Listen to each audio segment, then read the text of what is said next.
ऐसी ही बेहतरीन कहानियाँ सुनने के लिए केपी नॉवल चैनल को लाइक, शेयर और सब्सक्राइब करें। आने वाली कहानियों के बारे में जानने के लिए हमारे टेलीग्राम से जुड़ें। लिंक डिस्क्रिप्शन में है। नेक्रोमांसर ऑफ द शैडोज, अध्याय 251। कुछ साल पहले, जो कि एलिस्ट्रिया जैसी किसी के लिए ज्यादा समय नहीं है, उसे पता चला कि बैफोमेट अपने सार को कई निचले स्तर की दुनिया में भेज रहा था। अपने सार का उपयोग करके लोग खुद का क्लोन बना सकते हैं। अपना क्लोन बनाने के बाद वे क्लोन को नियंत्रित करने के लिए उसमें अपनी चेतना का एक झोंका लगा सकते हैं। क्लोन की शक्ति इस बात पर निर्भर करती है कि आपने इसे बनाते समय कितना सार इस्तेमाल किया है। चेतना के एक झोंके की मदद से क्लोन स्वतंत्र रूप से आगे बढ़ने में सक्षम होगा। आप इसे सामान्य निर्देश दे सकते हैं और यह आपके निर्देशानुसार कार्य करेगा। चूंकि क्लोन आपके सार और चेतना से बना है, इसलिए आप इसे खुद भी नियंत्रित कर सकते हैं। बैफोमेट अपने सार का उपयोग करके कई क्लोन बना रहा था और उन्हें कई निचले स्तर की दुनिया में भेज रहा था। ये जानने के बाद कि बैफोमेट अपने क्लोन को निचले स्तर की दुनिया में भेज रहा था, वह उत्सुक हो गई। उसकी जिज्ञासा का कारण यह था कि वास्तव में अपने सार क्लोन को निचले स्तर की दुनिया में भेजना बेकार है। अपने क्लोन के साथ भी एस रैंक से ऊपर के लोग निचले स्तर की दुनिया में प्रवेश नहीं कर सकते। यदि उच्च स्तर वाला कोई व्यक्ति अपने क्लोन को निम्न स्तर की दुनिया में भेजता है, तो वह क्लोन सीधे उस दुनिया में प्रकट होने के बजाय उस दुनिया के कालकोठरी में भेजा जाएगा। कालकोठरी में प्रकट होने के बाद उस क्लोन को कालकोठरी के नियमों के अनुसार नष्ट कर दिया जाएगा। अगर वह क्लोन किसी तरह बच भी जाता है, तो वह उस कालकोठरी से बाहर नहीं निकल पाएगा और बस उस कालकोठरी का एक और राक्षस बन जाएगा। वह जानती थी कि बैफोमेट मूर्ख नहीं है और उसके क्लोन को निम्न स्तर की दुनिया के कालकोठरी में भेजने का कोई कारण अवश्य होगा। वह जानना चाहती थी कि वह क्या करने की कोशिश कर रहा है, इसलिए उसने अपने क्लोन को उन दुनियाओं में से एक में भेजने के बारे में भी सोचा जहां बैफोमेट ने अपने क्लोन को भेजा था, ताकि ये देखा जा सके कि उस दुनिया में कुछ अलग है या नहीं। लेकिन जैसा कि सामान्य रूप से होता है, उसके क्लोन को उस दुनिया के कालकोठरी में भेज दिया गया और उसके बाद उसका उससे संपर्क टूट गया। भले ही कालकोठरी के नियमों के अनुसार उसका क्लोन नष्ट नहीं हुआ था, लेकिन वह जानती थी कि वह उस कालकोठरी का एक नासमझ राक्षस बन गया है। अपने क्लोन को भेजने से पहले उसने सोचा कि वह उन दुनियाओं में कुछ अलग खोजेगी जहां बैफोमेट ने अपने क्लोन भेजे थे और वह अपने क्लोन का उपयोग करके उस दुनिया में प्रवेश करने में सक्षम हो सकती है। लेकिन उसके क्लोन के साथ जो हुआ, उसके बाद उसने पुष्टि की कि वे दुनियाएं अन्य दुनियाओं जैसी ही हैं और लोग अपने क्लोन के साथ भी वहां प्रवेश नहीं कर सकते। ये जानने के बाद कि वे दुनियाएं अन्य दुनियाओं जैसी ही हैं, वह और भी अधिक उत्सुक हो गई कि वह अपने क्लोनों को उन दुनियाओं में क्यों भेज रहा है। सोचने के बाद वह दो निष्कर्षों पर पहुंची। पहला, किसी तरह बैफोमेट दुनिया के नियमों की अनदेखी कर सकता है और उसके क्लोन कालकोठरी में भेजे बिना निचले स्तर की दुनियाओं में प्रवेश कर सकते हैं। दूसरा, उसके क्लोन अभी भी कालकोठरी में भेजे जाते हैं, लेकिन वह किसी तरह उनके अहंकार को बनाए रखने में सक्षम है और वे कालकोठरी में भेजे जाने के बाद नासमझ राक्षसों में नहीं बदल गए। वह जानती थी कि उसके पहले निष्कर्ष के सच होने की संभावना काफ़ी कम है, क्योंकि दुनिया के नियमों की अनदेखी करना आसान नहीं है। लेकिन इन निष्कर्षों पर पहुंचने के बाद भी वह यह अनुमान नहीं लगा पाई कि बैफोमेट अपने क्लोनों को निम्न स्तर की दुनिया में क्यों भेज रहा है। ईमानदारी से कहूं तो वह सिर्फ एक ही कारण से जानना चाहती थी कि बैफोमेट क्या करने की कोशिश कर रहा है, और वह कारण है वह ऊब चुकी है। वह ऊब चुकी है क्योंकि उसके पास करने के लिए और कुछ नहीं है। अपनी ऊब दूर करने के लिए उसने ये पता लगाना शुरू किया कि बैफोमेट क्या करने की कोशिश कर रहा है। अतीत में जब वह इस निष्कर्ष पर पहुंची कि बैफोमेट किसी तरह कालकोठरी के नियम की अनदेखी कर सकता है, तो उसे आश्चर्य भी नहीं हुआ। यह अन्य लोगों के लिए बहुत बड़ी बात हो सकती है, लेकिन उसने इसे एक सामान्य घटना की तरह ही माना। बहुत कम चीजें उसके जैसे व्यक्ति को आश्चर्यचकित कर सकती हैं जो हजारों सालों से जीवित है। इतने लंबे समय तक चले जाने के बाद एलिस्ट्रिया को विश्वास था कि इस दुनिया में अब ऐसा कुछ भी नहीं होगा जो उसे आश्चर्यचकित कर सके।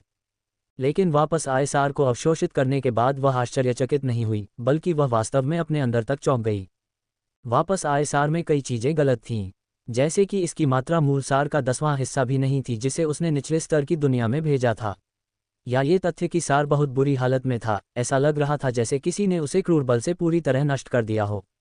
लेकिन वह सार की गायब मात्रा या इस तथ्य के कारण चौंक नहीं गई कि यह बहुत बुरी हालत में था। वह सार के माध्यम से देखे गए दृश्यों में से एक के कारण चौंक गई थी। चूंकि अधिकांश सार गायब था और उसे जो सार मिला था वह बहुत बुरी हालत में था, इसलिए वह अपने क्लोन की बहुत कम यादें देख पाई थी। एलिस्ट्रिया ने देखा कि इस पूरे समय उसका क्लोन कुछ नहीं करता था और बस एक ही जगह पर बैठा रहता था। लेकिन एक याद में उसने अपने क्लोन को 3 काले रंग के राक्षसों से लड़ते हुए देखा। आमतौर पर वह उन 3 राक्षसों पर कभी ध्यान नहीं देती, क्योंकि वह अपनी उंगली के एक झटके से उनके जैसे राक्षसों को मार सकती है। लेकिन वह उनके रूप के कारण चौंक गई थी। काले हिप्पो, पैंथर और साइक्लोप्स को देखकर ही उसने पहचान लिया कि वे क्या थे। छाया मरे हुए, एलिस्ट्रिया ने कांपती हुई आवाज में कहा। उसने ये देखने की कोशिश की कि उसे जो यादें मिली हैं उनमें कुछ और भी है या नहीं, लेकिन उसे कुछ दृश्यों के अलावा कुछ नहीं मिला जहां उसका क्लोन 3 छाया मरे हुए लोगों से लड़ता है। ये कैसे संभव है? एलिस्ट्रिया को लगा कि हजारों सालों में पहली बार उसका दिमाग खाली हो गया और उसका शरीर कांप उठा। ये सच नहीं हो सकता, जरूर कुछ गड़बड़ है। वह पहले से ही मर चुका है और कोई और उसे नहीं बना सकता। एलिस्ट्रिया ने बोलना शुरू किया जैसे वह खुद को समझाने की कोशिश कर रही हो, लेकिन फिर उसने बैफोमेट के बारे में सोचा और उसकी आंखें कांप उठीं। क्या बैफोमेट द्वारा अपने क्लोन को अलग अलग दुनिया में भेजने का कारण इससे संबंधित हो सकता है? एलिस्ट्रिया ने कहा और अपनी आंखें सिकोड़ लीं। मैं बिना बुलाए वहां घुसने की योजना नहीं बना रहा था, लेकिन लगता है अब मेरे पास कोई विकल्प नहीं है। अगले ही पल एलिस्ट्रिया अपने स्थान से गायब हो गई और जीवन के विशाल वृक्ष को अकेला छोड़ गई। एक सफ़ेद रोशनी चमकी और इवान वर्डांट वाइल्ड्स डेंगॉन के प्रवेश द्वार के सामने प्रकट हुआ। वह कुछ देर तक डेंगॉन के द्वार को देखता रहा और अभी अभी हुई सभी घटनाओं के बारे में उलझन में पड़ गया। कुछ देर बाद उसने गहरी सांस ली और वहां से चलने लगा। उसके दिमाग में कई बातें चल रही थीं, खासकर जिस तरह से उसने अभी अभी कल्पित बौने की भाषा सीखी थी। इस पूरे समय वह सोच रहा था कि उसने अपने आगे बढ़ने के दौरान जो दृश्य देखे थे वे सामान्य सपने थे, लेकिन जो कुछ हुआ उसके बाद उसे संदेह होने लगा कि क्या वे सिर्फ सपने थे या नहीं। वह इस बात को लेकर बेहद उलझन में था कि उसे अपने सपनों का वह दृश्य क्यों याद आया और उसने उस दृश्य को याद करने के बाद कल्पित बौने की भाषा कैसे सीख ली। हालांकि वह बहुत होशियार नहीं है, लेकिन वह पूरी तरह से बेवकूफ़ भी नहीं है। जिस तरह से उसके साथ चीज़ें हो रही थीं, उससे उसे पता चल गया था कि ज़रूर कुछ गड़बड़ है। चलते समय उसने अपनी इंद्रियों का इस्तेमाल किया और छाया योगिनी से पूछा कि क्या वह वही है जिसने उसे किसी तरह से योगिनी भाषा सिखाई है, लेकिन छाया योगिनी ने उसे मना कर दिया और कहा कि उसने कुछ नहीं किया। उसने अभी उससे कुछ और नहीं पूछा क्योंकि उसका दिमाग पूरी तरह से गड़बड़ा गया था। जल्द ही वह कालकोठरी के गेट पर पहुंच गया जहां उसने वही 2 पहरेदार देखे जिन्हें उसने कालकोठरी में प्रवेश करते समय देखा था। उसे कालकोठरी में प्रवेश किए 3 दिन हो चुके थे और उन 2 पहरेदारों के दिमाग में वह पहले से ही मर चुका है। यह एक ऐसी कालकोठरी है जहां बीजोड़ रैंक के शिकारी भी जीवित रहने के लिए संघर्ष करेंगे, इसलिए यह आश्चर्य की बात नहीं थी कि उन्होंने उसे अपने दिमाग में मृत घोषित कर दिया क्योंकि वह उनकी नज़र में सिर्फ बीजोड़ रैंक का शिकारी है। तो आप कल्पना कर सकते हैं कि जब उन्होंने इवान को कालकोठरी से बिना किसी चोट के बाहर निकलते देखा तो उन्हें कितना धक्का लगा होगा। तुम अंडस्को, तुम अभी भी जीवित कैसे हो? जिस गार्ड ने उसके कालकोठरी प्रवेश कार्ड की जांच की, वह उसे देखने के बाद पूछने से खुद को रोक नहीं पाया। अंदर एक सेक्सी एल्फ है जो पुनरुत्थान सेवा बेच रहा है। मैंने मरने के बाद इसे खरीदा और जीवित बाहर आया। क्या आप इसे आजमाना चाहते हैं? इवान ने एक मुस्कान दिखाते हुए कहा जो मुस्कान की तरह नहीं दिखती। वह पहले से ही परेशान था क्योंकि उसे समझ में नहीं आ रहा था कि आखिर कालकोठरी में क्या हुआ था, और जब उसने देखा कि वे गार्ड उसे किसी भूत की तरह देख रहे थे तो उसे उन्हें पीटने का मन हुआ। गार्ड को भी एहसास हुआ कि उसने कुछ गलत कहा है और उसका चेहरा अजीब हो गया। इवान गार्ड के साथ खिलवाड़ करने के मूड में नहीं था, इसलिए उसने वहां से जाने से पहले उसे एक आखिरी बार देखा। दोनों गार्ड ने उसे जाने से नहीं रोका और बस उसे जाते हुए देखा। अरे, क्या तुम्हें लगता है कि वह सेक्सी एल्फ के बारे में सच बोल रहा था? दूसरा गार्ड जो अब तक सिर्फ दिखावे के लिए वहां था आखिरकार बोला। मुझे पता है कि तुम लोगों को ये दिखाने के लिए बेताब हो कि तुम भी जीवित हो और इस दुनिया का हिस्सा हो, लेकिन कृपया सिर्फ ध्यान आकर्षित करने के लिए बकवास मत करो, पहले गार्ड ने अवाक नज़र से कहा और दूसरे गार्ड को अनदेखा कर दिया। पहले गार्ड की बात सुनकर दूसरे गार्ड को गंभीर चोट लगी और उसने उस व्यक्ति को कोसा जिसने उसकी जिंदगी की पटकथा लिखी थी। वहां से जाने के बाद इवान ने सबसे पहले एक टैक्सी पकड़ी और होटल वापस चला गया। अब जबकि वह एक्वाविल सिटी में अपना काम पूरा कर चुका है, वह वापस जाने के बारे में सोच रहा था। वह नहीं जानता कि डार्क गिल्ड आगे क्या करने की कोशिश करेगा, और इससे पहले कि उसका प्राइम कोर ठीक हो जाए और वह अपनी रैंक बढ़ा ले, अकादमी उसके लिए सबसे सुरक्षित जगह है। वह अपने कोर के पूरी तरह ठीक होने से पहले कुछ समय के लिए वहां रह सकता है। एक बार जब उसका प्राइम कोर ठीक हो जाएगा तो वह तुरंत अपने प्राइम और मोनाक कोर की रैंक बढ़ा सकेगा। उसका मोनाक कोर पहले से ही सी रैंक के शिखर पर है और उसे अपनी रैंक बढ़ाने के लिए बस एक कोर का उपयोग करने की आवश्यकता है। एक बार जब मेरा मोनाक कोर भी रैंक पर पहुंच जाएगा तो डार्क गिल्ड से निपटना बहुत आसान हो जाएगा। इवान ने बड़बड़ाते हुए अपनी आंखें बंद कर लीं। जल्द ही वह होटल पहुंच गया। टैक्सी का बिल चुकाने के बाद वह होटल में दाखिल हुआ। मुझे एल्यूसिया से मिराज ब्लॉसम फूल और डेंगॉन से लूटे गए शवों को संभालने के लिए कहना चाहिए। उसे गिल्ड के कनेक्शन का उपयोग करके उन्हें सबसे अच्छी कीमत पर बेचने में सक्षम होना चाहिए, इवान ने चलते हुए सोचा। वह अपने खाली बैंक खाते को भरने के लिए बेताब था। अपने कमरे में प्रवेश करने के बाद इवान ने सबसे पहले खुद को साफ करने के लिए लंबा स्नान किया। नहाते समय उसने छाया इंद्रियों का उपयोग करके इल्यूसिया से संपर्क किया और उससे पूछा कि क्या सेरा ने वादा किया हुआ कवच और हथियार भेजा है। दुर्भाग्य से उसने उससे कहा कि सेरा को वादा किया हुआ कवच और हथियार भेजने में अभी और समय लगेगा। वैसे क्या तुमने उससे पूछा कि मैंने तुम्हें पहले क्या बताया था? इवान ने इल्यूसिया से पूछा। मैंने उससे पूछा। पहले तो उसे संदेह हुआ और उसने पूछा कि मैं क्यों जानना चाहता हूँ। इसलिए मैंने उसे बताया कि मास्टर ने मुझे क्या कहने के लिए कहा था और उसने मुझे सारी जानकारी दे दी। इल्यूसिया ने थोड़ा हंसते हुए कहा। तो ये कौन है? इवान ने अपनी आंखें सिकोड़ते हुए पूछा। ये लियोन नाम का एक आदमी है। उसके अनुसार वह भी उसी अकादमी में मास्टर की तरह एक छात्र है। लियोन? इवान ने इल्यूसिया की बात सुनकर बुदबुदाया। लियोन अकादमी का चूहा है और डार्क गिल्ड के लिए काम कर रहा है। ये सुनकर उसे कोई आश्चर्य नहीं हुआ। सिर्फ उसके चेहरे से ही वह आदमी तीसरे दर्जे का खलनायक लग रहा है। इसमें कोई आश्चर्य नहीं कि वह कमीना है जो मेरी जानकारी डार्क गिल्ड को दे रहा है। इवान बाथरूम से बाहर आया और सोचने लगा कि वापस जाने के बाद वह लियोन से कैसे निपटेगा। चूंकि वह आदमी डार्क गिल्ड के लिए काम कर रहा है, इसलिए मैं वैलेरी से उससे निपटने के लिए कह सकता हूँ। आखिरकार वह भी डार्क गिल्ड के निशाने पर है, इवान ने बिस्तर पर बैठते हुए कहा। लेकिन पहले देखते हैं कि खंडहर से मुझे जो सुनहरा फल मिला है वह क्या है। इवान ने अपने छाया भंडारण से दोनों सुनहरे फल निकाले। वह उन्हें कालकोठरी में ठीक से नहीं देख पाया था क्योंकि उसने उन्हें जल्दी में रख दिया था, लेकिन अब जब उसने उन्हें करीब से देखा तो वह पुष्टि कर सकता है कि दोनों फल एक जैसे थे। वे सेब के आकार के थे और मीठी सुगंध छोड़ रहे थे। उसने फलों में से एक के विवरण को देखा और तुरंत दंग रह गया। मैना एफिनिटी फल, एक दुर्लभ फल जो केवल मैना से भरपूर जगहों पर उगता है। फल मैना पर आपके नियंत्रण को बढ़ा सकता है। फल खाने के बाद सभी कौशलों के लिए आपका मैना उपभोग 10% कम हो जाएगा और आपकी मैना रिकवरी की गति स्थायी रूप से 50% बढ़ जाएगी। मैना रिकवरी में 50% की वृद्धि और मैना खपत में 10% की कमी। यहाँ तक कि एक चकित आवाज में बड़बड़ाया और मैना एफिनिटी फल को इस तरह देखा जैसे ये दुनिया की सबसे कीमती चीज़ है। सिर्फ ये तथ्य कि यह उसके मैना की खपत को 10% तक कम कर सकता है उसकी उम्मीदों से परे है, लेकिन ये फल उसके मैना रिकवरी की गति को 50% तक बढ़ा सकता है। मैना रिकवरी की गति में 50% की वृद्धि उसके लिए विशेष रूप से महत्वपूर्ण है क्योंकि उसके पास शैडो अनडेड हैं। वर्तमान में भले ही उसके पास केवल 5 शैडो अनडेड हैं, लेकिन जब वह अपने सम्राट कोर की रैंक बढ़ाएगा तो उनकी संख्या निश्चित रूप से बढ़ जाएगी। किसी लड़ाई के दौरान अगर उसके शैडो अनडेड किसी के द्वारा घायल या नष्ट हो जाते हैं तो उसे उन्हें ठीक करने या वापस बुलाने के लिए मैना का उपयोग करना होगा। हालांकि उसके शैडो अनडेड को ठीक करने में ज़्यादा मैना खर्च नहीं होता है, लेकिन जब उसे 10 शैडो अनडेड को ठीक करना होगा तो ये पूरी तरह से अलग कहानी होगी। उस समय सबसे महत्वपूर्ण चीज़ उसका मैना होगा। इस फल को खाने के बाद वह अपना मैना 50% तेज़ी से ठीक कर पाएगा। इस फल के साथ उसके लिए अपने शैडो अनडेड को संभालना बहुत आसान हो जाएगा। ये फल ऐसा है जिसे पाने के लिए एस रैंक का शिकारी भी पागल हो जाएगा, इवान ने एक फल रखते हुए कहा। वह भी दूसरे मैना एफिनिटी फल को बेचने की योजना नहीं बना रहा था। ये चीज़ उसके मिराज ब्लॉसम फूल की तरह सामान्य रूप से बेचने के लिए बहुत कीमती है। मैं इस फल का उपयोग कुछ एस रैंक के शिकारियों के साथ व्यापार करने के लिए कर सकता हूँ। मुझे उनसे कुछ कीमती कलाकृतियाँ मिलनी चाहिए क्योंकि यह फल एस रैंक की कलाकृति से भी ज़्यादा कीमती है, इवान ने मैना एफिनिटी फल का एक निवाला खाते हुए कहा। फल की सुगंध बहुत मीठी थी, लेकिन जब उसने निवाला खाया तो उसकी आंखें सिकुड़ गईं क्योंकि आखिर यह इतना खट्टा क्यों है, इवान चिल्लाया और अपनी जीभ सूखती हुई महसूस की। सुगंध के कारण उसकी नाक मीठी लग रही थी जबकि फलों के रस के कारण उसका मुंह खट्टा था। भले ही वह चिल्ला रहा था, उसने खाना बंद नहीं किया और कुछ निवाले में ही फल खत्म कर दिया। जैसे ही उसने फल खत्म किया उसे अपने पेट से पूरे शरीर में एक गर्माहट महसूस हुई। एक पल के लिए उसकी दृष्टि बदल गई और वह अपने आसपास कई छोटे कण देख पाया।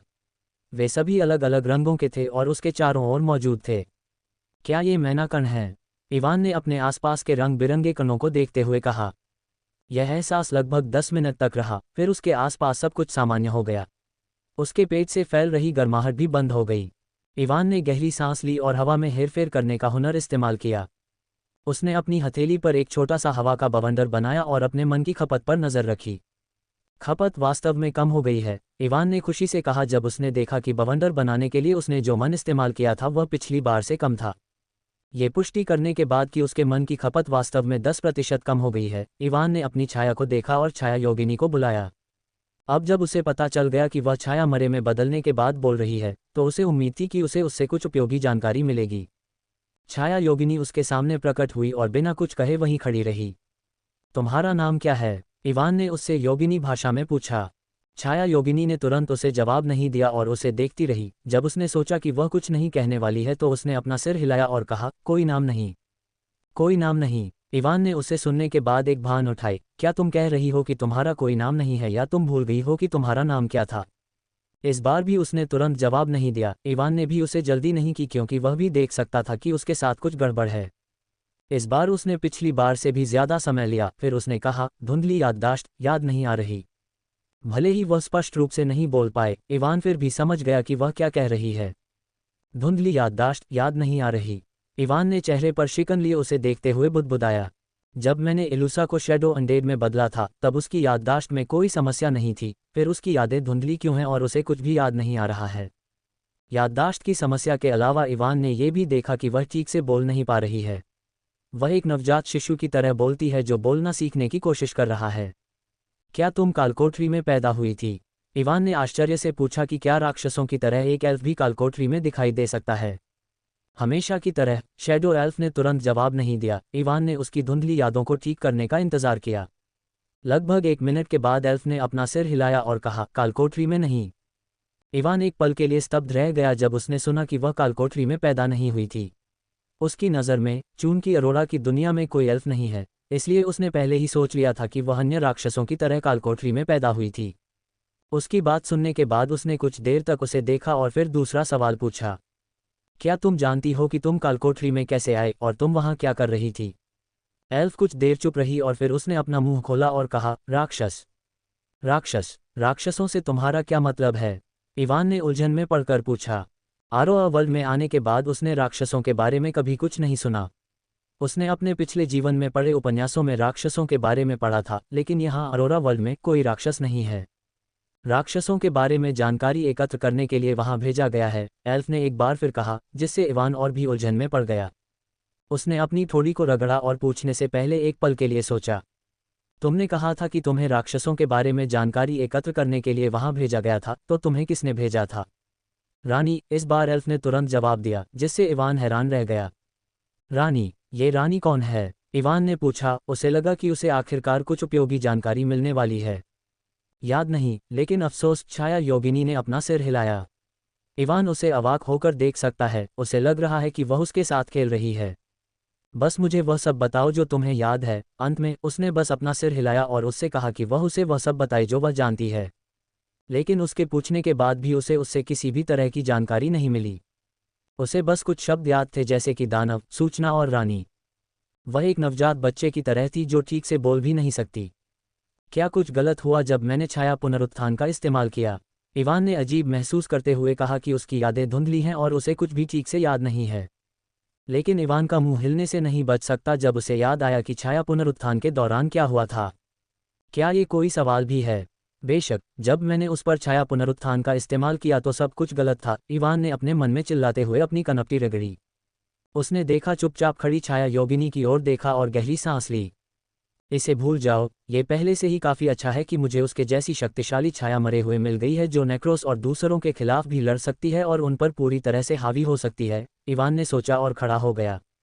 तुम्हें अपना नाम याद नहीं है? इवान ने शैडो एल्फ से कहा, जिसने अपना सिर हिलाया। ठीक है, तो अब से तुम्हारा नाम एलिसिया होगा। एलिसिया? शैडो एल्फ ने बुदबुदाया और फिर अपना सिर हिलाया। भले ही वह उसके हाव भाव नहीं देख सकता, लेकिन इवान महसूस कर सकता है कि नाम पाकर वह खुश थी। ठीक है एलिसिया, सबसे पहले तुम्हें अरोरा दुनिया की आम भाषा सीखनी होगी ताकि तुम दूसरे लोगों से बात कर सको। इवान ने अपना फ़ोन उठाते हुए कहा। वास्तव में उसके लिए भाषा सीखना ज़रूरी नहीं था, लेकिन इवान उसे भाषा सीखने देना चाहता था ताकि उसे भविष्य में बनाए जाने वाले दूसरे शैडो मरे या अरोरा दुनिया के दूसरे लोगों से संवाद करने में कोई परेशानी न हो। एक्वा और दूसरे लोग ठीक हैं क्योंकि वह उनसे सांकेतिक भाषा में बात कर सकती है, लेकिन जब ज़्यादा इंसानी शैडो मरे होंगे तो यह अलग होगा। भाषा सीखने का वीडियो चलाने और उसे फ़ोन के कुछ बुनियादी काम बताने के बाद वह बिस्तर पर गिर पड़ा, एक लॉक की तरह।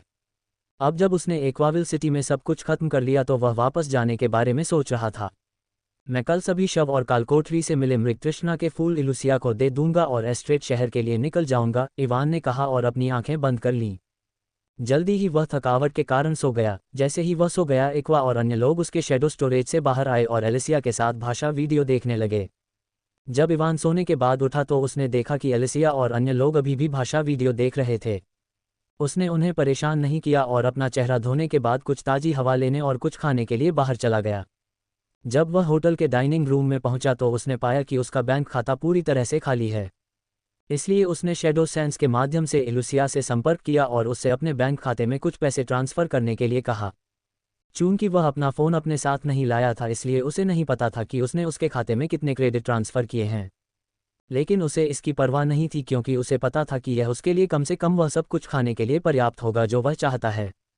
खाने और अपने कार्ड से बिल का भुगतान करने के बाद वह कुछ समय के लिए शहर में घूमता रहा क्योंकि यह उसका यहाँ आखिरी दिन था। बिना एहसास किए कि मैंने यहाँ लगभग 1.5 महीने बिताए हैं, इवान ने नदी को देखते हुए बड़बड़ाया। लेकिन अगले ही पल वह ये सोचकर हंसने से खुद को नहीं रोक पाया कि इस दौरान वह वास्तव में लगभग 1 महीने तक बेहोश था। कुछ देर नदी को देखने के बाद उसने एक टैक्सी पकड़ी और एस्ट्रेट सिटी के लिए फ़्लाइट टिकट बुक करने के लिए हवाई अड्डे चला गया। पिछली बार की तरह ही उसने 3 बी रैंक कोर का भुगतान किया और इस बार उसे पिछली बार की तरह परेशानी नहीं हुई। वर्तमान में उसके पास 150 से अधिक बी और बी जोड़ रैंक कोर हैं, इसलिए 3 बी रैंक कोर उसके लिए कुछ भी नहीं थे। टिकट बुक करने के बाद वह होटल लौट आया। जब वह लौटा तो उसने देखा कि एक्वा और अन्य लोग अभी भी भाषा वीडियो देख रहे थे। क्या भाषा सीखने का वीडियो वाकई दिलचस्प है? इवान ये देखकर सोचने से खुद को रोक नहीं पाया कि वे वीडियो में डूबे हुए थे। अपनी उड़ान से अगले दिन पहले इवान ने राक्षस के शवों और उसके मृग तृष्णा के फूल के मामले को सुलझाने के लिए एलुसिया से संपर्क किया। कालकोठरी से निकाले गए शवों और फूल के साथ उसे यकीन था कि वह आसानी से लाखों क्रेडिट कमा लेगा। जब वह एलुसिया से मिला तो वह भी उसके साथ एस्ट्रेट शहर वापस आना चाहती थी, लेकिन चूंकि वह नहीं चाहता था कि सेरा या डार्क गिल्ड को कुछ पता चले, इसलिए उसके पास उसे कुछ समय के लिए वहीं रहने के लिए कहने के अलावा कोई विकल्प नहीं था। सभी मामलों से निपटने के बाद वह आखिरकार एक्वाविले शहर छोड़ने के लिए तैयार था। हवाई अड्डे पर जाते समय इवान को यह याद करके थोड़ा अफसोस हुआ कि उसने लैला के जेट को कैसे नष्ट कर दिया था। अगर मैं उस समय होश में होता और थोड़ा पीछे हटता तो मैं अपने निजी जेट में एस्ट्रेट शहर वापस आ जाता, इवान ने अपना सिर हिलाते हुए सोचा। जल्द ही वह हवाई अड्डे पर पहुंच गया और एस्ट्रेट शहर में सफलतापूर्वक लौटने के लिए उड़ान भरी। विमान के उतरने के बाद इवान अकेले ही हवाई अड्डे से बाहर निकल गया। इस बार उसे विमान में कोई परिचित व्यक्ति नहीं मिला। आखिरकार वापस एस्टार्ट शहर में इवान ने अपने शरीर को खींचते हुए कहा। अपने शरीर को खींचने के बाद वह हवाई अड्डे से दूर जाने लगा। वह टैक्सी स्टैंड की ओर नहीं गया क्योंकि वह अपने होवरबोर्ड का उपयोग करके वापस जाने की योजना बना रहा था। विमान में एक पूरा दिन बैठने के बाद भी उसके पैर सुन्न थे, इसलिए टैक्सी में वापस जाने के बजाय उसने अपने होवरबोर्ड का उपयोग करने का फैसला किया। मुझे एक नया होवरबोर्ड खरीदना चाहिए, ये सिर्फ डी जोर रैंक का है, इवान ने बड़बड़ाया और आगे बढ़ने ही वाला था कि कुछ 4 कारें आईं और उसे चारों तरफ से घेर लिया। इवान अवाक रह गया और उसे लगा कि वह किसी पुरानी फिल्म का क्लासिक अपहरण दृश्य देख रहा है। कारों का गेट खुला और कुछ लोग कारों से बाहर निकले। कुल 12 आदमी थे और उनमें से अधिकांश सी या सी जोड़ रैंक के शिकारी थे। उनमें से केवल एक आदमी बी रैंक का था। बी रैंक के आदमी के छोटे काले नुकीले बाल थे, उसने खुले बटनों वाली खुरदरी दिखने वाली लाल शर्ट और काले रंग की जीन्स पहनी हुई थी, जिस पर लोहे की कुछ छोटी छोटी चेन लगी हुई थीं। हालांकि सुबह हो चुकी थी, फिर भी उसने काले रंग का धूप का चश्मा पहना हुआ था और ऐसे चल रहा था जैसे उसके पास दुनिया का सबसे बड़ा लंड हो। जब इवान ने उन सभी को देखा तो उसने आश्चर्यजनक रूप से कुछ लोगों को पहचान लिया और तुरंत समझ गया कि क्या हो रहा है। मैं पूरी तरह से भूल गया कि मैंने परीक्षा समाप्त होने के तुरंत बाद एस्टार्ट शहर क्यों छोड़ दिया, इवान ने कुछ लोगों को देखते हुए सोचा, जो वास्तव में आतंकवादी भाइयों का समूह थे। इन लोगों ने उस दिन किसी के आदेश पर उसे पकड़ने की कोशिश की जिस दिन वह शहर छोड़ रहा था, लेकिन अंत में उन सभी को उसने पीटा और उसने उनके क्रेडिट भी लूट लिए। मुझे उम्मीद नहीं थी कि कुछ लोग अभी भी मेरे साथ परेशानी ढूंढने की कोशिश करेंगे, भले ही उन लेखों को प्रकाशित हुए 1 महीने से अधिक समय हो गया हो, इवान ने चिढ़ते हुए सोचा। क्या तुम्हें यकीन है कि वह वही है? वह सिर्फ डी जोर रैंक का कमज़ोर आदमी है। मुझे मत बताओ कि तुम लोगों को डी जोर रैंक के शिकारी ने पीटा था। बी रैंक का शिकारी जिसका नाम तेरी था, इवान के सामने आकर उसे ऊपर से नीचे तक देखते हुए बोला। बॉस, उसके स्तर से विचलित मत हो, वह अपने असली स्तर को छिपाने के लिए किसी तरह की चाल का इस्तेमाल कर रहा होगा। पिछली बार हम हारने से पहले कुछ भी नहीं कर पाए थे। टेरी की बात सुनकर एक काले बालों वाला मजबूत आदमी जल्दी में बोला। तुम सिर्फ चूतिए हो जो उसके द्वारा पीटे जाने के बाद बहाने बना रहे हो, आदमी ने कहा और आतंक भाई की बात को नज़रअंदाज कर दिया। अरे बदमाश, मुझे नहीं पता कि तुमने उन पर किस तरह की चाल चली, लेकिन मेरे खिलाफ ऐसी चालें बेकार हैं। इसलिए मैं तुम्हें सलाह देता हूं कि जब तक मैं तुमसे विनम्रता से पूछ रहा हूं, तुम मेरे साथ आज्ञाकारी होकर चलो। टेरी बी रैंक के शिकारी ने इवान से अहंकारी लहजे में कहा। अगर यह आदमी उस दिन आतंकी भाइयों के साथ आता जिस दिन इवान शहर छोड़कर गया था, तो उसे उससे निपटना काफ़ी मुश्किल लगता, क्योंकि वह बी रैंक का शिकारी है। लेकिन अब जब उसका सम्राट कोर्सी रैंक पर है, तो अपने शैडो अनडेड की मदद के बिना भी वह किसी भी बी रैंक शिकारी को बिना किसी समस्या के हरा सकता है। लेकिन फिलहाल वह कुछ और सोच रहा था। उसे हराने का कोई मतलब नहीं है। उन आतंकी भाइयों की तरह ये स्पष्ट है कि वह मुझे पकड़ रहा है क्योंकि किसी ने उसे पैसे दिए हैं। अगर मैं इस बकवास से हमेशा के लिए निपटना चाहता हूं तो मुझे उस व्यक्ति से निपटना होगा जिसने उन्हें मेरे पीछे आने के लिए पैसे दिए हैं, इवान ने सोचा और टेरी की बात सुनकर आह भरी। चलो अभी उनके साथ चलते हैं और देखते हैं कि कौन मेरे साथ खिलवाड़ करने की कोशिश कर रहा है। भाई, तुम वाकई होशियार हो। मैंने निपटने के लिए अपनी एक कलाकृति का इस्तेमाल किया था इन लोगों। उस समय मैंने कभी नहीं सोचा था कि तुम जैसा समझदार व्यक्ति एक ऐसे समूह में होगा जो बेवकूफ़ों से भरा हुआ है, इवान ने कड़वाहट से भरे भाव दिखाते हुए कहा। मेरे आर्टिफैक्ट के साथ भी मैं तुमसे नहीं निपट पाऊंगा, इसलिए मैं वही करूंगा जो तुमने कहा और तुम्हारे साथ चलूंगा। ये देखो, टेरी ने समूह में मौजूद आतंकी भाइयों को देखते हुए कहा, इस तरह से तुम बिना उंगली उठाए किसी व्यक्ति को पकड़ लेते हो। आओ बेटा, अब जल्दी से अपनी स्टोरेज रिंग और मोबाइल फ़ोन सौंप दो, टेरी ने अपना हाथ बढ़ाते हुए कहा। इवान ने बिना कुछ कहे उसे अपनी स्टोरेज रिंग दे दी, क्योंकि उसमें कुछ भी महत्वपूर्ण नहीं था। उसकी ज़्यादातर महत्वपूर्ण चीज़ें उसके शैडो स्टोरेज में थीं। मैंने कल अपना मोबाइल फ़ोन खो दिया था, इसलिए मेरे पास एक भी नहीं है। तुम चाहो तो मुझे चेक कर सकते हो, इवान ने अपनी स्टोरेज रिंग सौंपने के बाद कहा। टेरी ने अपनी जेबें चेक की और कुछ न पाकर उसने सिर हिलाया और इवान को अपने पीछे आने का इशारा किया। वैसे भाई, मुझे पता है कि तुम लोगों को मुझे पकड़ने के लिए पैसे मिले हैं। क्या तुम कम से कम मुझे ये तो बता सकते हो कि वह कौन है जिसने तुम्हें मुझे पकड़ने के लिए कहा था? इवान ने टेरी से उसके पीछे चलते हुए पूछा। बस थोड़ी देर रुको, मैं तुम्हें उस व्यक्ति से मिलवाता हूँ, तुम उससे अपने सारे सवाल पूछ सकते हो, टेरी ने कार के अंदर बैठते हुए कहा। तो वह मुझे इस सब के पीछे के व्यक्ति से मिलवा रहा है? अच्छा, इवान ने मुश्किल से अपनी मुस्कान को रोका और टेरी के साथ कार के अंदर बैठ गया। वैसे मैं 1 महीने से ज़्यादा समय से शहर से बाहर था, क्या तुम सिर्फ मुझे पकड़ने के लिए इतने समय से एयरपोर्ट की निगरानी कर रहे थे? इवान ने टेरी से पूछा जब कार चलनी शुरू हुई। हम पेशेवर हैं, इसलिए निश्चित रूप से लंबे समय तक एयरपोर्ट की निगरानी करना हमारे लिए कोई बड़ी बात नहीं है, टेरी ने उसकी बात सुनने के बाद घमंडी लहजे में कहा। इवान ने उसकी बात सुनकर अपना सिर हिलाया, लेकिन अंदर से ये सोचने के बजाय कि वे पेशेवर हैं, वह उन्हें सिर्फ बेरोजगार गुंडे कह रहा था, जिनके पास एयरपोर्ट की निगरानी के अलावा और कुछ नहीं था। 20 मिनट की ड्राइविंग के बाद वे अपने गंतव्य पर पहुंचे और ड्राइवर ने कार रोक दी। इवान कार से बाहर आया और देखा कि कार एक जर्जर इमारत के सामने रुकी हुई है। इवान टेरी के पीछे पीछे चला गया और जर्जर इमारत को देखता रहा। भाई, जिस व्यक्ति ने तुम लोगों को मुझे पकड़ने का आदेश दिया था, वह अंदर है? इवान ने टेरी से पूछा।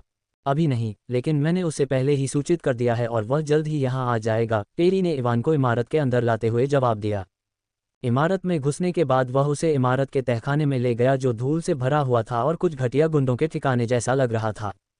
तहखाने में आने के बाद टेरी और दूसरे लोग कुर्सियों पर बैठ गए और इवान को पूरी तरह से अनदेखा करते हुए एक दूसरे से कुछ बेतरतीब बकवास बातें करने लगे। इवान उन्हें देखकर अवाक रह गया जब उसने देखा कि वे उस पर ध्यान ही नहीं दे रहे थे। क्या उन्हें लगता है कि वे एस रैंक के शिकारी हैं और मैं यहाँ से भाग नहीं पाऊंगा, भले ही वे मुझ पर ध्यान ही नहीं दे रहे हों, इवान ने सोचा, लेकिन वह भी टूटी हुई कुर्सियों में से एक पर बैठ गया। चूंकि उसके लिए और कुछ करने को नहीं था, इसलिए उसने छाया इंद्रियों का इस्तेमाल किया और एलिसिया से बात करना शुरू कर दिया। भले ही अभी एक दिन हुआ हो, वह पहले से ही कुछ हद तक अरोड़ा दुनिया की भाषा बोल और समझ सकती है। इवान को यकीन था कि वह कुछ ही दिनों में ठीक से बात करने और समझने में सक्षम हो जाएगी। एक्लिप्स और दूसरे लोगों ने भी एलिसिया के साथ भाषा वीडियो देखा, लेकिन वे अभी भी बोल नहीं पा रहे थे। मुझे लगता है कि अगर किसी तरह उनकी रैंक बढ़ जाती है तो वे बोल पाएंगे, इवान ने अपना सिर हिलाते हुए सोचा। वह अभी भी अनिश्चित था कि उसकी छाया मरे हुओं की रैंक बढ़ाई जा सकती है या नहीं। लगभग 1 घंटे के बाद जब इवान का धैर्य खत्म होने लगा, तो उसने आखिरकार कुछ कदमों की आवाज़ सुनी। उसने तहखाने के दरवाजे की दिशा में देखा और देखा कि एक आदमी उसकी ओर आ रहा है और उसके पीछे 2 महिलाएं हैं। वह आदमी लगभग 180 सेमी लंबा था। उसके लंबे भूरे रंग के बाल, पतली भौहें और काली आंखें थीं जो उसे एक तरह से भूखा दिखा रही थीं। उसने एक महंगा दिखने वाला काला सूट पहना हुआ था और उसके साथ काले जूते भी थे, और वह ऐसे चल रहा था जैसे उसका लिंग टेरी के लिंग से भी बड़ा हो। उस आदमी के पीछे खड़ी दोनों महिलाओं ने काला चश्मा और काला सूट पहना हुआ था, जो उसके अंगरक्षकों की तरह लग रही थीं। वह आदमी बी रैंक पर था, जबकि दोनों महिलाएं बी जोड़ रैंक पर थीं। कुल मिलाकर इवान की नज़र में वह आदमी एक आधुनिक समय का मंदबुद्धि युवा मास्टर लग रहा था जो अपनी दौलत दिखाने के लिए सैर पर निकला है। टेरी और दूसरे लोगों ने भी उस आदमी को देखा और उसे देखकर खड़े हो गए। क्या ये वही है जिसने तुम्हें मुझे यहाँ लाने के लिए कहा था? इवान ने आदमी को देखने के बाद टेरी से पूछा। टेरी ने बस अपना सिर हिलाया और आदमी की ओर चल दिया। हमारे समझौते के अनुसार मैं उसे यहाँ लाया हूँ, मुझे उम्मीद है कि मुझे मेरा बाकी पैसा जल्द ही मिल जाएगा। टेरी ने उस आदमी के पास जाने के बाद उससे कहा, चिंता मत करो, मैं आर्केन स्क्राइब्स का भावी गिल्ड मास्टर हूँ, इसलिए मैं निश्चित रूप से अपना वचन निभाऊंगा, आदमी ने कहा और अपने पीछे खड़ी महिलाओं में से एक को इशारा किया। उसका इशारा देखकर महिला ने अपना फ़ोन निकाला और कुछ ही पल बाद टेरी को अपने फ़ोन पर एक संदेश मिला जिसमें बताया गया था कि उसे अभी 3 मिलियन क्रेडिट मिले हैं। संदेश देखकर टेरी ने अपना सिर हिलाया और एक तरफ हट गया। इवान ने अपनी आंखें मटकाते हुए सब कुछ देखा, वे सचमुच उसके साथ हवा की तरह व्यवहार कर रहे थे। मैं कहता हूँ, क्या तुम ही हो जिसने उन्हें मुझे पकड़ने के लिए कहा था? इवान जल्द से जल्द इस जर्जर जगह को छोड़ना चाहता था, इसलिए उसने उस आदमी से पूछा, चुप रहो तुम आम आदमी, तुम्हें बोलने की इजाज़त किसने दी? आदमी ने इवान पर गुस्से से चिल्लाया जब उसने देखा कि उसने उससे सवाल पूछने की हिम्मत की है। इवान इस आदमी के अहंकारी व्यवहार को देखकर पूरी तरह से अवाक रह गया और उसका यह विश्वास और भी दृढ़ हो गया कि यह आदमी एक युवा मास्टर है। उसने जो उपन्यास पढ़े उनमें केवल उन युवा मास्टरों का ही इस तरह का घटिया रवैया था। इवान ने इस आदमी को पीट कर मार डालने से बचने के लिए एक गहरी सांस ली, लेकिन साथ ही वह उत्सुक था कि यह आदमी वास्तव में एक युवा मास्टर है या नहीं, इसलिए उसने इसकी पुष्टि करने का फैसला किया। आपकी अनुमति के बिना बोलने के लिए मुझे खेद है, मुझे आशा है कि आप मुझे मेरे अपराध के लिए क्षमा करेंगे, लेकिन क्या मैं आपसे अपने संदेहों में से एक को दूर करने के लिए कुछ प्रश्न पूछ सकता हूं? इवान ने तीसरे दर्जे के चाटुकार की एक पंक्ति को सफलतापूर्वक कॉपी करने के लिए खुद की प्रशंसा करते हुए पूछा। तो आप पूरी तरह से मूर्ख नहीं हैं, आगे बढ़ें, चूंकि मैं अच्छे मूड में हूं, इसलिए मैं आपके प्रश्न का उत्तर दूंगा, उस व्यक्ति ने अहंकारी रुख अपनाते हुए कहा।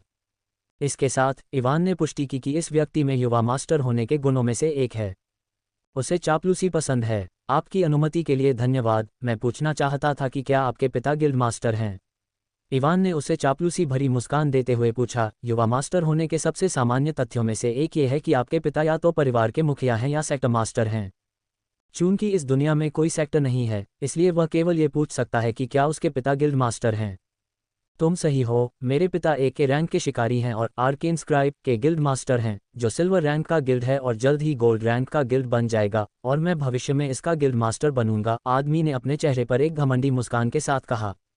इवान ने उसकी बात सुनकर अपना सिर हिलाया, उसे पहले से ही कुछ ऐसा होने की उम्मीद थी। आखिरी सवाल, इवान ने आदमी की तरफ देखते हुए कहा। हालांकि एक युवा मास्टर में दर्जनों गुण होते हैं, लेकिन वह जो आखिरी सवाल पूछना चाहता था उससे सब कुछ साफ हो जाएगा। आगे बढ़ो। आदमी इवान के व्यवहार से खुश था, इसलिए उसने उसे आखिरी सवाल पूछने की अनुमति दी। क्या तुम हर उस जेड ब्यूटी को चोदना चाहते हो जिसे तुम देखते हो? हाँ अंडरस्को, आदमी जवाब देने ही वाला था, लेकिन उसने बीच में ही अपना मुंह बंद कर लिया और अपनी आंखें चौड़ी करके इवान को देखा। हालांकि उसने बीच में ही अपना मुंह बंद कर लिया था, फिर भी इवान को वह जवाब मिल गया जो वह चाहता था। इन बेवकूफ़ों ने कितने उपन्यास बर्बाद किए, इसकी यादें उसके दिमाग में आने लगीं। मेरे पिछले जीवन में युवा माता पिता ने कई अच्छे उपन्यास लिखकर मेरे ओटाकू जीवन को बर्बाद कर दिया, और अब जब मैं इस दुनिया में आया हूं तो वे बिना किसी कारण के मेरे सामान्य जीवन को बर्बाद कर रहे हैं। इवान ने सोचा और एक मुस्कान दिखाई जो वास्तव में मुस्कान नहीं थी।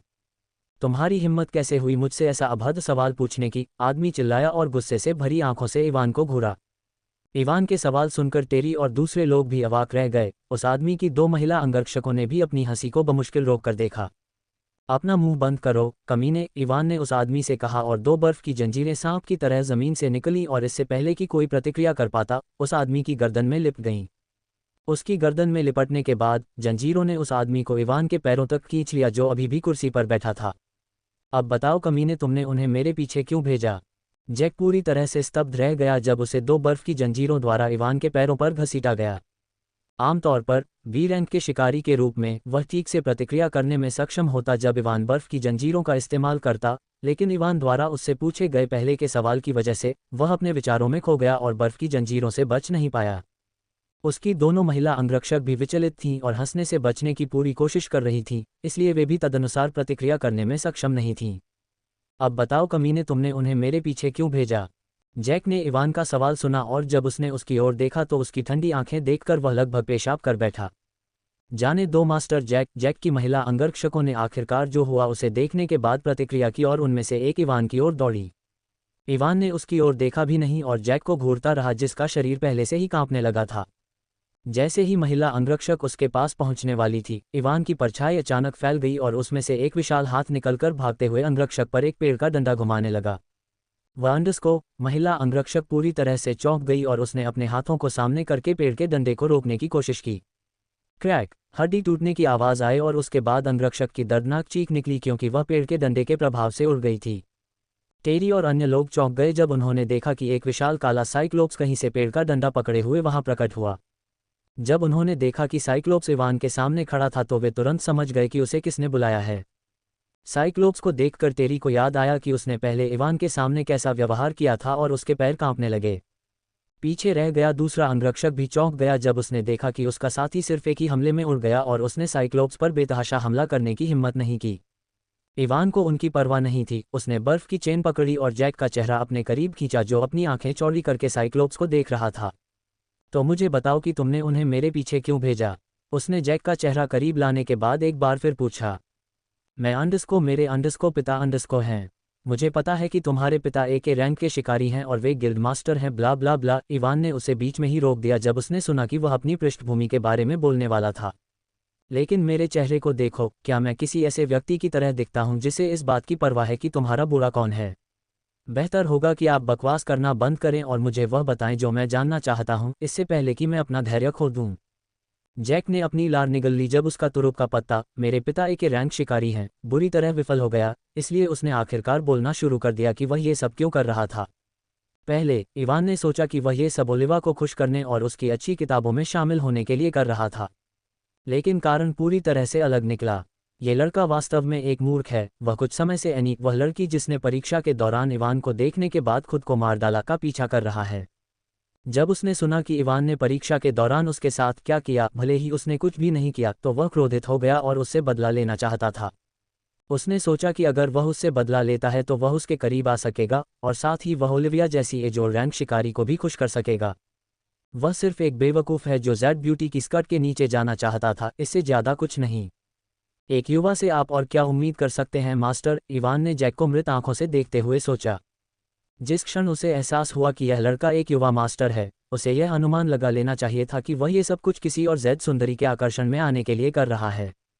उसे शर्म आ रही थी कि उसे लगा कि यह लड़का ओलिविया की अच्छी किताबों में शामिल होकर अपने गिल्ड के प्रभाव को बढ़ाने के लिए ये सब कर रहा है। उसने एक बार फिर जैक की ओर देखा और आहें भरने की अपनी इच्छा को पार कर लिया। तुमने उन लेखों को देखने के बाद ये सब करने के बारे में सोचा था, है ना? हाँ, इवान का सवाल सुनने के बाद जैक ने अपना सिर हिलाया।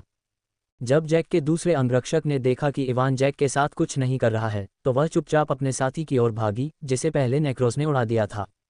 इवान और नेक्रोस ने उसे देखा, लेकिन उन्होंने उसे रोका नहीं। हालांकि वह गंभीर रूप से घायल नहीं थी, फिर भी उसके दोनों हाथों की हड्डियां टूटी हुई थीं। क्या तुम जानते हो कि उन लेखों के पीछे कौन है? यह अंडस्को। इवान का सवाल सुनकर जैक एक पल के लिए झिझका। उसकी झिझक देखकर इवान ने अपनी आंखें सिकोड़ लीं। अगले ही पल जैक को अपने सिर में तेज दर्द महसूस हुआ और वह जमीन पर गिर पड़ा। अगर तुम्हें कुछ पता है तो मुझे बताओ, नहीं तो तुम्हें यातना के लंबे सत्र का सामना करना पड़ेगा, इवान ने कहा और अपने दिमाग को दबाने के कौशल का इस्तेमाल करना बंद कर दिया। आखिर इस आदमी को क्या हो गया है? जैक ने खड़े होने की कोशिश करते हुए सोचा। उसे समझ में नहीं आ रहा था कि एक डी-जोर रैंक का शिकारी उसे इस तरह कैसे वश में कर सकता है। ऐसा नहीं है कि उसने अपने कौशल का उपयोग करने और इस पूरे समय इवान से दूर जाने के बारे में नहीं सोचा। सच्चाई यह है कि वह ऐसा नहीं कर सकता। जब इवान ने उसे अपने पास खींचा तो उसने डायमेंशनल शैडो बुलेट स्किल का भी इस्तेमाल किया और इस पूरे समय जैक की छाती के ठीक सामने एक छोटी काली गोली मंडरा रही थी। जिस क्षण जैक ने अपने कौशल का उपयोग करने के बारे में सोचा, उसने देखा कि गोली आगे बढ़ रही है और वह जानता था कि गोली उसके दिल को छेद देगी, इससे पहले कि वह अपने कौशल को पूरी तरह से सक्रिय कर सके। यदि यह पहले होता तो इवान शायद यह महसूस नहीं कर पाता कि जैक कब अपने कौशल का उपयोग करने जा रहा है, लेकिन मैना एफिनिटी फल खाने के बाद वह मैना के प्रवाह को महसूस कर सकता है और समझ सकता है कि कब कोई कौशल का उपयोग करने जा रहा है। जैक ने गहरी सांस ली और महसूस किया कि इवान द्वारा अपने कौशल का उपयोग बंद करने के बाद उसका सिर दर्द धीरे धीरे कम हो रहा है। तो क्या तुम मुझे बताने जा रहे हो कि उन लेखों के पीछे कौन है, या मुझे कोई दूसरा तरीका आजमाने की ज़रूरत है? जैक के ठीक होने पर इवान ने एक बार फिर पूछा। ओलिविया, जैक ने इवान की ओर देखते हुए कहा। ओलिविया ने ही वे लेख प्रकाशित किए थे। जैक की बात सुनकर इवान ने उसे मृत आंखों से देखा। मैं कहता हूँ, क्या मैं बेवकूफ़ जैसा दिखता हूँ?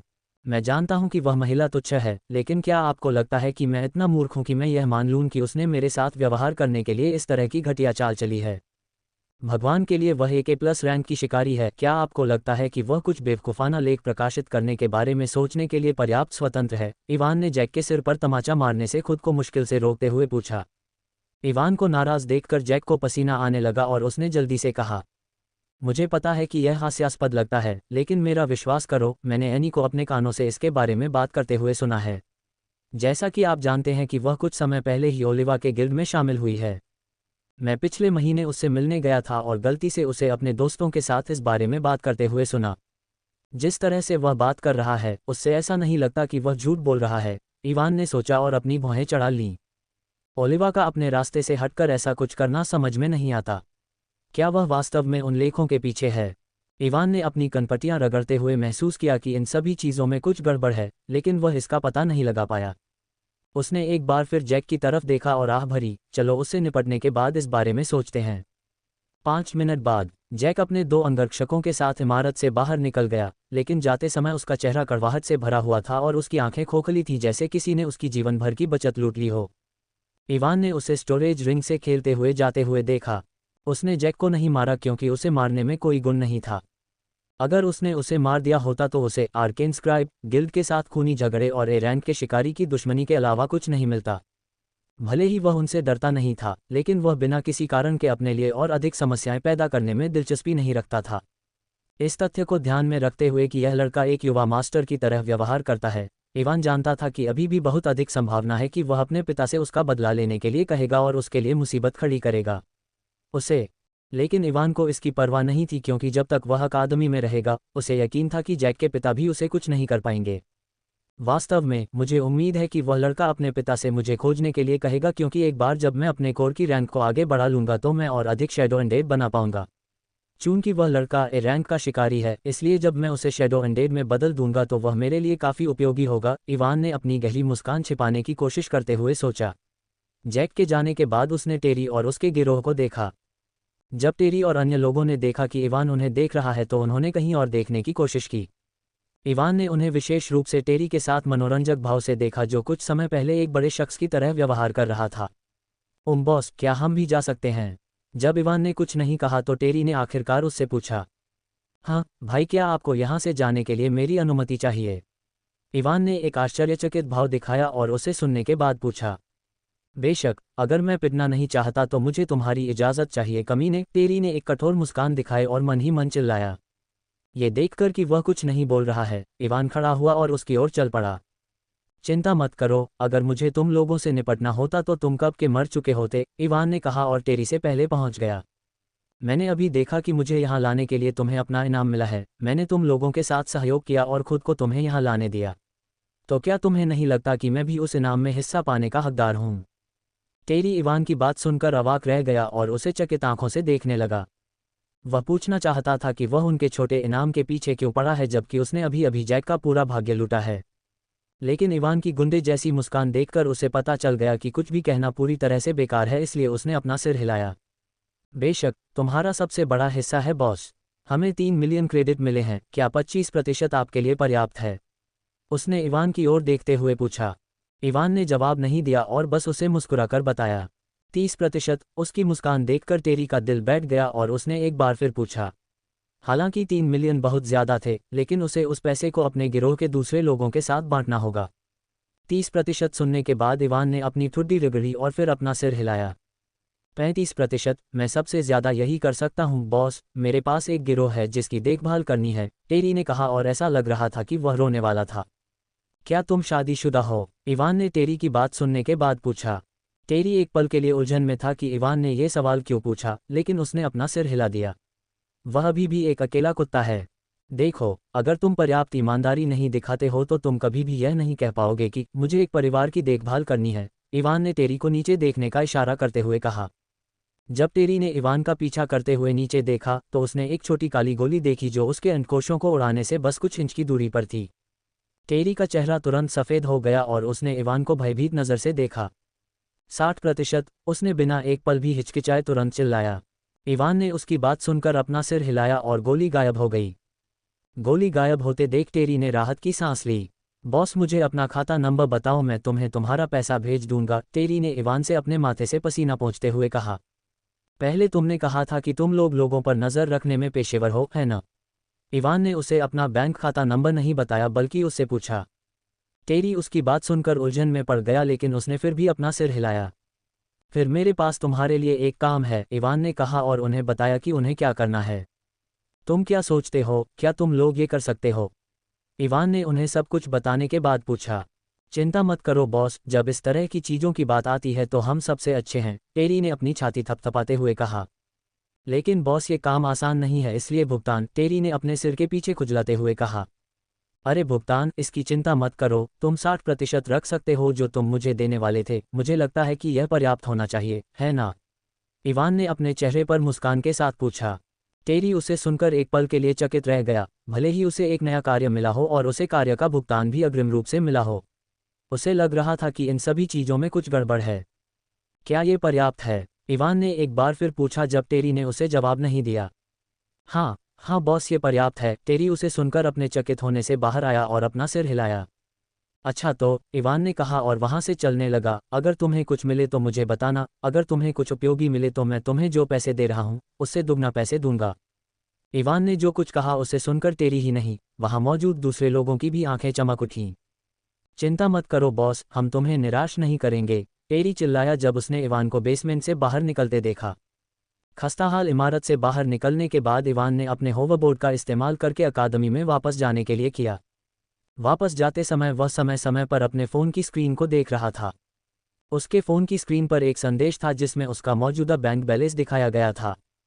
तो ऐसा लगता है जब आपके खाते में लाखों क्रेडिट होते हैं, इवान ने खुद को चुटकी काटते हुए कहा कि यह कोई सपना नहीं है। 22 मिलियन, मैं आखिरकार एक अमीर युवा शिकारी के जीवन को नमस्ते कह सकता हूँ। लेकिन गंभीरता से, ये सोचना कि इलुसिया ने मुझे 2 दिन पहले 15 मिलियन क्रेडिट भेजे थे जब मैंने उससे रात का खाना खाने के लिए कुछ पैसे मांगे थे, इवान ने अपना सिर हिलाते हुए कहा। इससे पहले उसे जैक से केवल 7 मिलियन क्रेडिट मिले थे, बाकी क्रेडिट इलुसिया से आए थे। इवान पूरी तरह से चौंक गया जब उसने देखा कि जैक से 7 मिलियन प्राप्त करने के बाद उसके पास 22 मिलियन क्रेडिट हैं। जब इलुसिया ने उसे 2 दिन पहले पैसे भेजे थे तो उसने उसे चेक नहीं किया क्योंकि उसका फ़ोन उस समय एलिसिया के पास था जो उससे भाषा सीख रही थी। अब मैं अकादमी के बाहर एक घर खरीद सकता हूँ, लेकिन मेरे लिए अकादमी में रहना अच्छा रहेगा जब तक कि मेरा कोड ठीक न हो जाए, इवान ने बड़बड़ाते हुए कहा और आखिरकार अपना फ़ोन रख दिया। जल्द ही वह अकादमी में वापस आ गया और अपने कमरे की ओर बढ़ गया। अभी उसके पास अपने प्राइम कोर के पूरी तरह से ठीक होने का इंतज़ार करने के अलावा और कुछ नहीं है। अकादमी के बीच टूर्नामेंट 2 महीने बाद होगा। चूंकि उसने परीक्षा में अच्छा प्रदर्शन किया था, इसलिए इवान को यकीन था कि वह बिना किसी परेशानी के इसमें हिस्सा ले पाएगा। टूर्नामेंट शुरू होने से पहले वह अगली रैंक पर पहुंचना चाहता था। आगे बढ़े बिना भी उसे यकीन था कि वह टूर्नामेंट में बहुत अच्छा प्रदर्शन कर पाएगा। लेकिन टूर्नामेंट के दौरान कई उच्च रैंकिंग वाले शिकारी मौजूद होंगे, और अगर उसके जैसा डी जोड़ रैंक वाला शिकारी वहां बी और बी जोड़ रैंक वाले शिकारियों को हरा देगा तो ये संदेह पैदा करेगा।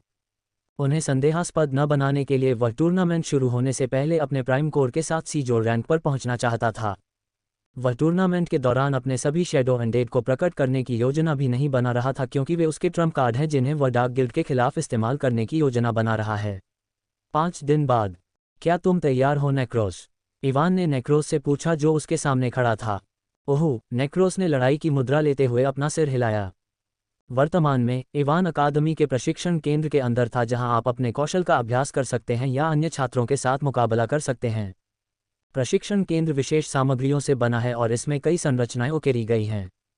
यहां लोग अपने कौशल का उपयोग कर सकते हैं और अपने आसपास की चिंता किए बिना एक दूसरे के साथ मुकाबला कर सकते हैं। इवान को अकादमी में वापस आए 5 दिन हो चुके हैं। इस दौरान उसने प्रशिक्षण केंद्र में खुद को प्रशिक्षित किया और सी रैंक पर पहुंचने के बाद अपनी नई शक्ति के अनुकूल होने की कोशिश की। अधिकांश समय वह एलिसिया के साथ मुकाबला करता था जो आश्चर्यजनक रूप से नज़दीकी मुकाबले में काफ़ी अच्छा है। इवान को पहले से ही पता था कि वह तलवार और भाले जैसे हथियारों का इस्तेमाल करने में कुशल नहीं है। जब वह हवा के झोंके का इस्तेमाल करता है तब भी वह हवा के हेरफेर की हमले की शक्ति को बढ़ाने की कोशिश करता है।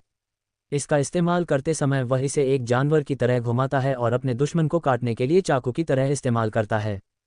लेकिन वह वास्तव में इसकी परवाह नहीं करता है, क्योंकि हथियारों का इस्तेमाल करने के बजाय वह अपनी मुट्ठी का इस्तेमाल करके लड़ना पसंद करता है। इसलिए वह पिछले कुछ दिनों से एलिसिया के साथ अपने नज़दीकी युद्ध कौशल का प्रशिक्षण ले रहा था, और उसके प्रशिक्षण के परिणाम काफ़ी स्पष्ट थे। इवान और नेक्रोस एक ही समय में एक दूसरे की ओर दौड़े। जब नेरकाओ इवान की ओर बढ़ा तो प्रशिक्षण केंद्र की जमीन हिलने लगी। 5 मीटर लंबे नेक्रोस के सामने इवान एक छोटी चींटी की तरह दिख रहा था। भले ही उनके आकार और शारीरिक शक्ति में बहुत अंतर था, लेकिन नेक्रोस की ओर दौड़ते समय इवान काफ़ी शांत था। जब वह नेक्रोस से सिर्फ 10 मीटर की दूरी पर था, इवान ने अपने कौशल टेम्पोरल वेलोसिटी का इस्तेमाल किया, जिसे किसी ऐसे व्यक्ति के लिए ईश्वरीय कौशल माना जा सकता है जो नज़दीकी सीमा पर लड़ना पसंद करता है। नेक्रोस की हरकतें उसकी आंखों के सामने धीमी हो गईं जब उसने देखा कि वह अपनी विशाल मुट्ठी को उस पर घुमा रहा है। अभी भी अस्थायी वेग का उपयोग करते हुए उसने हवा के हेरफेर को सक्रिय कर दिया, क्योंकि हवा उसके चारों ओर चक्कर लगाने लगी थी। नेक्रोस की विशाल मुट्ठी जमीन पर गिर गई, क्योंकि प्रशिक्षण केंद्र के सभी गठन किसी भी तरह के नुकसान को रोकने के लिए सक्रिय हो गए। इवान नेक्रोस की मुट्ठी की हरकत का आसानी से अनुसरण करने में सक्षम था और बगल में कूदकर उससे बच गया। जैसे ही इवान बगल में कूदा, एक बर्फ की जंजीर जमीन से निकलकर नेक्रोस के चेहरे की ओर ऊपर की ओर उछली। इवान ने जंजीर पकड़ ली और उसका शरीर भी बर्फ की जंजीर के साथ ऊपर की ओर बढ़ गया। दहाड़! नेक्रोस ने जोर से दहाड़ लगाई और अपने हाथ से इवान को पकड़ने की कोशिश की, लेकिन अस्थायी वेग के कारण इवान आसानी से उसके हाथ को अपनी ओर आते हुए देख पाया। नेक्रोस द्वारा उसे पकड़ने से ठीक पहले उसने बर्फ की जंजीर छोड़ दी और नेक्रोस ने उसके बजाय बर्फ की जंजीर पकड़ ली। जब नेक्रोस ने बर्फ की जंजीर पकड़ी तो बर्फ की जंजीर सांप की तरह हिली और उसके हाथ के चारों ओर लिपट गई। उसी समय जब इवान ने बर्फ की जंजीर छोड़ी तो दूसरी बर्फ की जंजीर जमीन से निकलकर नेक्रोस के चेहरे की ओर पहले वाली से भी अधिक तेजी से बढ़ी। इवान ने बीच हवा में ही इस बर्फ की जंजीर को पकड़ लिया और एक पल में नेक्रोस के चेहरे के सामने पहुंच गया। नेक्रोस ने एक बार फिर इवान को पकड़ने के लिए अपने दूसरे हाथ का इस्तेमाल करने की कोशिश की, लेकिन उसने इसे अनदेखा कर दिया। जब उसने मन सुदृढ़ीकरण का इस्तेमाल किया तो उसके चारों ओर मन की एक हल्की नीली परत दिखाई दी। इवान द्वारा इस्तेमाल किए जा रहे सभी कौशल मन सुदृढ़ीकरण का इस्तेमाल करने के कारण निष्क्रिय हो गए। मन सुदृढ़ीकरण का इस्तेमाल करने के बाद उसने अपना हाथ भींच लिया, क्योंकि मन उसकी मुट्ठी के चारों ओर इकट्ठा हो गया था, और जब नेक्रोस का हाथ उसे पकड़ने वाला था तो उसने नेक्रोस की आंख के ठीक बीच में मुक्का मारा। अगर यह एक सामान्य साइक्लोप्स होता तो इसकी आंख निश्चित रूप से फट जाती, लेकिन चूंकि नेक्रोस एक छायादार मरे हुए प्राणी था, इसलिए ऐसा कुछ नहीं हुआ। उस मूके को खाने के बाद भी उसकी आंख में बैंगनी लौ जलती रहती है, लेकिन मूके के प्रभाव के कारण इसने अपनी आगे की गति खो दी और पीछे हटने लगा। इवान ने मैना सुदृढ़ीकरण का उपयोग करना बंद कर दिया और उसकी पीठ से 2 काले पंख निकल आए, जिससे वह नीचे गिरने से बच गया। उसी समय जमीन से एक बर्फ की जंजीर निकली और नेक्रोस के टखने के चारों ओर लिपट गई। पहले के मूके के प्रभाव के कारण नेक्रोस पीछे हट रहा था, लेकिन बर्फ की जंजीर के अचानक प्रकट होने के कारण वह अपना संतुलन खो बैठा और अपनी पीठ के बल नीचे गिरने लगा। इवान की आंखें हरी रोशनी से चमक उठीं, क्योंकि नेक्रोस जिस जगह गिर रहा था वहां हवा के तेज कांटे दिखाई दिए। एक तेज धमाके की आवाज के साथ नेक्रोस जमीन पर गिर गया और हवा के सभी कांटे उसके पूरे शरीर में घुस गए। नेक्रोस के गिरने के बाद इवान उसके शरीर पर उतरा। हालांकि नेक्रोस अभी भी ठीक था, लेकिन उन सभी हवा के स्पाइक से घुसने के बाद भी वह नहीं हिला, क्योंकि इवान की नज़र में वह पहले ही यह मैच जीत चुका था।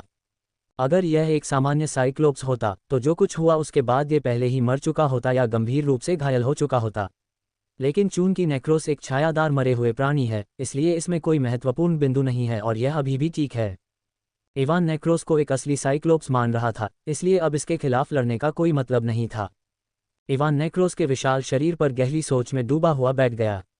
हालांकि पिछले 5 दिनों में उसमें काफ़ी सुधार हुआ है, फिर भी वह एलिसिया के खिलाफ ठीक से नहीं लड़ सकता। वह अभी भी एक राक्षस है जो एक्वा और दूसरों के खिलाफ एक ही समय में बिना हारे लड़ सकती है। जब इवान ने उसके खिलाफ लड़ाई की तो उसे पता चला कि वह उसके हमलों पर ठीक से प्रतिक्रिया नहीं कर सकता। इसका कारण उसकी उच्च शारीरिक शक्ति थी। भले ही उसने उसे शैडो अनडेड में बदल दिया हो, फिर भी वह पहले की तरह लाइट एलिमेंट का इस्तेमाल कर सकती है और इससे अपने शरीर को मजबूत भी कर सकती है।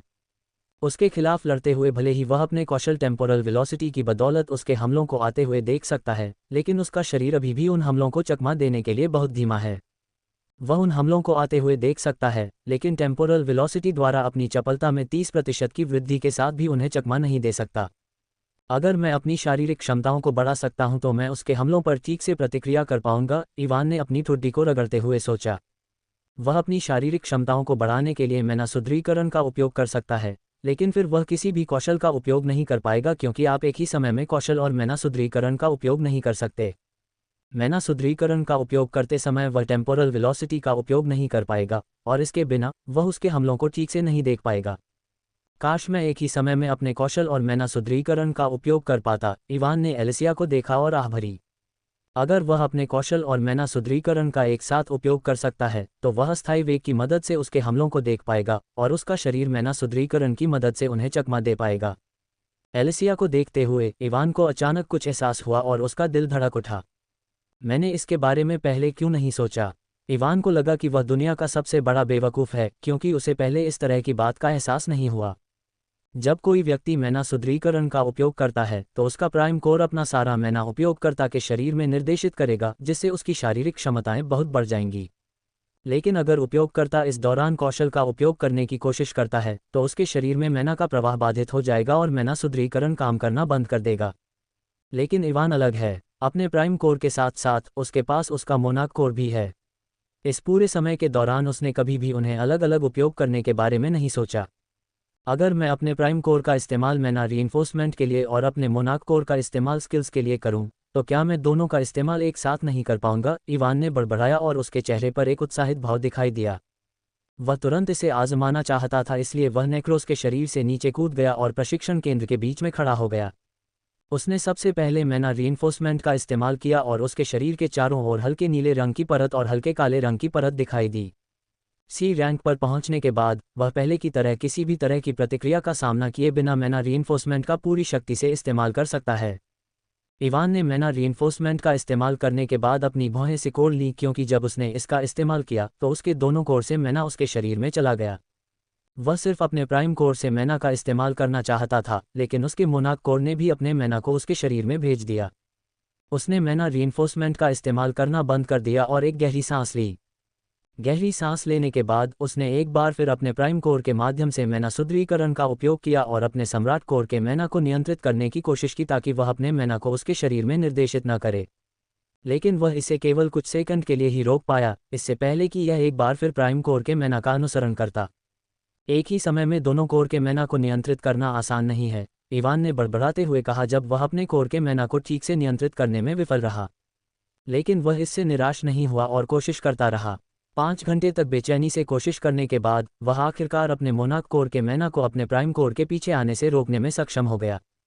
ये सिर्फ पहला कदम था, लेकिन मुझे 5 घंटे लग गए। अगर मैंने मैना एफिनिटी फ्रूट नहीं खाया होता और मैना पर मेरा नियंत्रण बढ़ गया होता तो मुझे डर है कि मुझे इस कदम तक पहुंचने में कम से कम 1 दिन लग जाता। इवान ने बड़बड़ाते हुए अपने मोनाक कोर के मैना को सावधानीपूर्वक नियंत्रित किया। अपने प्राइम कोर के जरिए मैना रीइंफोर्समेंट का उपयोग करते हुए उसने अपने मोनाक कोर के जरिए अपने आइस चेन कौशल को सक्रिय करने की कोशिश की। लेकिन जैसे ही उसने कौशल को सक्रिय किया, वह जिस मैना रीइंफोर्समेंट का उपयोग कर रहा था वह गायब हो गया और उसके प्राइम कोर का मैना उसके मोनाक कोर के मैना के पीछे कौशल को सक्रिय करने के लिए चला गया। यह आसान नहीं होने वाला है, इवान ने बड़बड़ाते हुए कहा और अपना सिर हिलाया। लेकिन वह जल्दी में नहीं था। वह जानता था कि इस तरह की चीज़ को सिर्फ 1 दिन में नहीं सीखा जा सकता। अगले कुछ दिनों तक इवान ने अपना ज़्यादातर समय प्रशिक्षण केंद्र में बिताया। वह वहां अभ्यास करता रहा ताकि वह एक ही समय में सफलतापूर्वक मैना सुदृढ़ीकरण और अपने कौशल का उपयोग कर सके। प्रशिक्षण के 10वें दिन, चलो इसे आजमाते हैं। इवान ने एक गहरी सांस ली और अपने प्राइम कोर के जरिए मैना सुदृढ़ीकरण का उपयोग किया।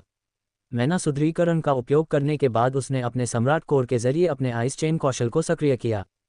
जब उसने अपने कौशल का उपयोग किया तो उसने अपने प्राइम कोर से मैना के प्रवाह को नियंत्रित किया ताकि मैना सुदृढ़ीकरण बाधित न हो। दोनों कोर से मैना को नियंत्रित करते समय इवान को बहुत पसीना आ रहा था, लेकिन उसने अपना ध्यान नहीं खोया। जल्द ही जमीन से एक आइस चेन निकली और उसके चेहरे पर एक बड़ी मुस्कान दिखाई दी, क्योंकि जब आइस चेन निकली तो उसका शरीर अभी भी मैना की एक धुंधली परत से घिरा हुआ था। ये दर्शाता है कि उसने आखिरकार अपने कौशल और मैना सुदृढ़ीकरण का एक ही समय में उपयोग किया।